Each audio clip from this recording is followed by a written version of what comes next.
News in 5. News and developments making headlines around the world in 5 minutes. World News in 5. Here on Radyo Pilipinas Worldwide.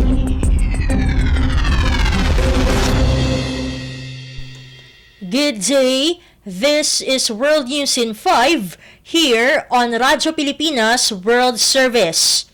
United States-based bank JP Morgan stopped processing payments for the Russian Agricultural Bank, Russia said, as it demanded action from Washington to help Russian grain and fertilizer reach global markets.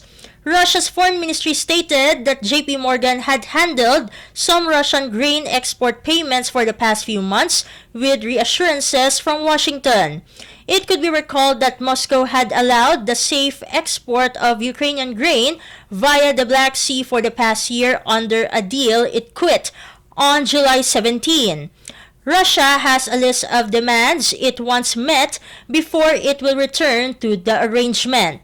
Under a related pact, also brokered in July 2022, United Nations officials agreed to help Russian food and fertilizer exports reach global markets.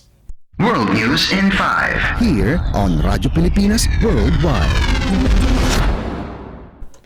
In other news overseas, China's efforts to build critical infrastructure across South and Central America are setting up Chinese military forces for a potential foothold on the United States' doorstep. China is in the red zone, the commander of U.S. Southern Command, General Laura Richardson said, warning that many of China's economic initiatives can easily be flipped to support a Chinese military presence.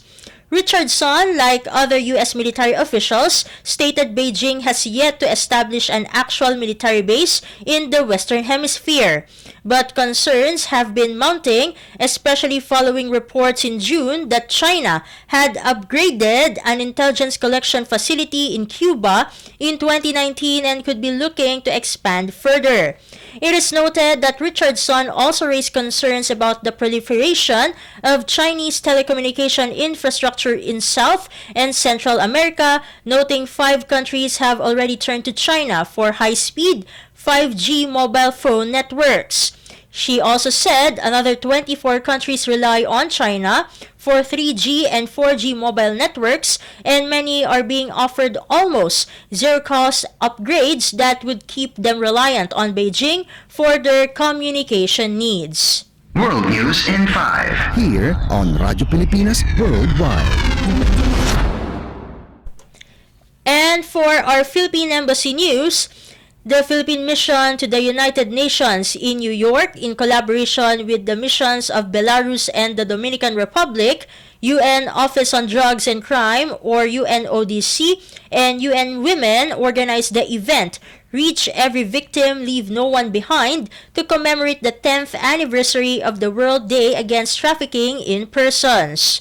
Philippine Ambassador and Permanent Representative to the UN Antonio M. Lagdameo delivered the opening remarks, highlighting the importance of partnering with victims and survivors and their organizations and learning from their lived experiences to inform effective policy making and strengthen the implementation of the global plan of action to combat trafficking in persons.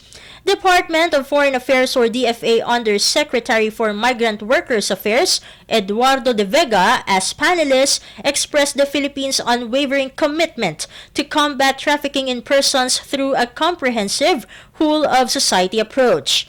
De Vega shared that despite the challenges brought on by the pandemic, the Philippines continued its anti-trafficking efforts, conducting various programs to address the issue. Meanwhile, the Executive Director of UNODC, Ms. Gada Wali, delivered a statement stressing the need to step up the efforts to reach every trafficking victim by strengthening detection, investigating cases, prosecuting the criminals involved, and proactively identifying, assisting, and supporting survivors of trafficking. The commemoration this year marks 20 years since the Palermo Protocol entered into force and 10 years since the General Assembly resolution proclaimed July 30 as the World Day Against Trafficking in Persons. World News in 5. Here on Radyo Pilipinas Worldwide. And that concludes today's edition of World News in 5 for Radyo Pilipinas World Service. This has been Steph Vicente. Good day and stay safe, everyone. World News in 5. News and developments making headlines around the world in 5 minutes. World News in 5. Here on Radyo Pilipinas Worldwide.